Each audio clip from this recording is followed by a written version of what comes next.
Greetings. জিপ্যাক standard এডিশনে কিভাবে point of sale use করে একটি প্রোডাক্ট এক্সচেঞ্জ করবেন সেই প্রসেসটি দেখাবো।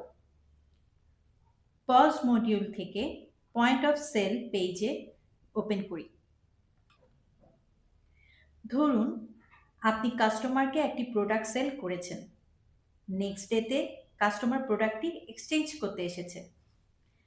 এখন আমি প্রোডাক্ট এক্সচেঞ্জের ফুল প্রসেসটি প্র্যাকটিক্যালি এন্ট্রি করে দেখাচ্ছি। এখানে একটি গুরুত্বপূর্ণ বিষয় হলো, যেই সেল ইনভয়েস নাম্বার দিয়ে সেল হয়েছিল সেই সেম সেল ইনভয়েস নাম্বার দিয়ে প্রোডাক্ট এক্সচেঞ্জ করা পসিবল হবে না। নিউ একটি ইনভয়েস ক্রিয়েট করতে হবে, কারণ এতে আপনার বিজনেসের অ্যাকাউন্টিং ও ইনভেন্টরি অ্যাকুরেটলি মেইনটেইন থাকবে। এখন আমি প্রোডাক্ট এক্সচেঞ্জ করার প্রসেস দেখাচ্ছি। এক্সচেঞ্জ করতে রিটার্ন বাটন ক্লিক করব। আইটেম কোড ফিল্ডে ম্যানুয়ালি আইটেম কোড এন্ট্রি করতে পারেন, অথবা বারকোড স্ক্যানার ইউজ করে এন্ট্রি করতে পারেন। এই পেজে আরেকটি অপশন রয়েছে, আইটেম লিস্ট থেকে অল অফ আইটেমগুলো শো করবে।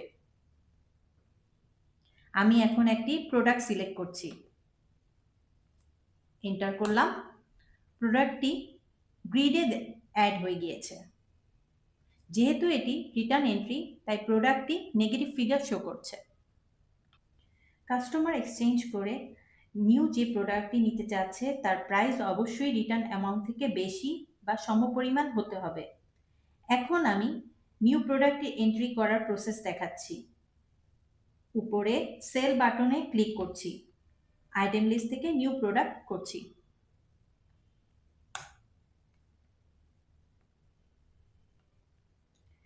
প্রোডাক্টটি গ্রিডে অ্যাড হয়েছে, টোটাল অ্যামাউন্ট অলরেডি অ্যাডজাস্ট হয়ে গিয়েছে। এখন আমি বিলিং প্রসেসটি দেখাচ্ছি। এখানে পয়েন্ট অফ সেলে মাল্টিপল পেমেন্ট সুবিধা রয়েছে। ধরে নিচ্ছি কাস্টমার ফুললি বিকাশে পেমেন্ট করবে। কার্ড টাইপ থেকে বিকাশ সিলেক্ট করে নিচ্ছি। সিলেক্ট করার সাথে সাথে অ্যামাউন্টটি চলে এসেছে। এখানে আপনি কাস্টমারের মোবাইল নাম্বার এবং নেম এন্ট্রি করতে পারেন। সেভ করে নিচ্ছি।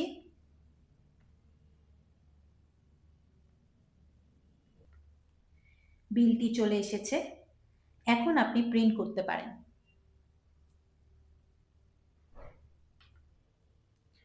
যদি বিল রিপ্রিন্ট করার প্রয়োজন পড়ে, কিভাবে রিপ্রিন্ট করবেন সেই প্রসেসটি আমি দেখাচ্ছি।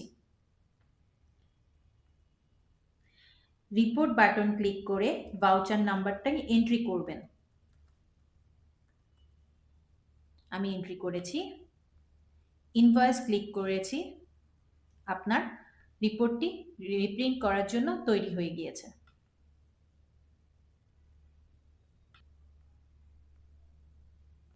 এভাবেই জিপ্যাক স্ট্যান্ডার্ড এডিশনে পয়েন্ট অফ সেল ইউজ করে প্রোডাক্ট এক্সচেঞ্জ করতে পারবেন।